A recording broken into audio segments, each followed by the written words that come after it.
Mungkin karena bapak saya di situ bukan seperti yang orang-orang pikirin. Bapak saya bukan mulu. Bapak saya di situ kerja sama tentara. Netizen ya.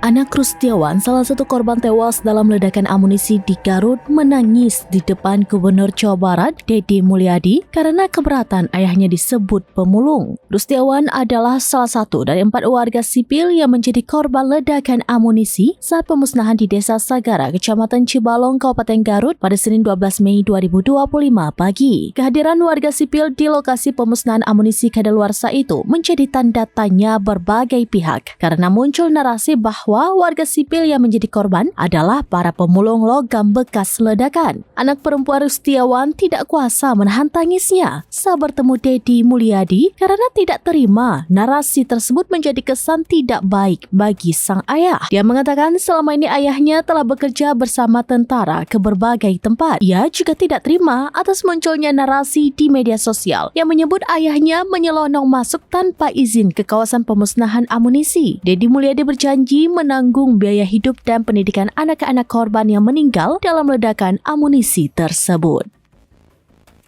Mungkin karena bapak saya di situ bukan seperti yang orang-orang pikirin. Bapak saya bukan mulu. Bapak saya di situ kerja sama tentara. Netizen ya.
Download Tribun X sekarang, menghadirkan lokal menjadi Indonesia.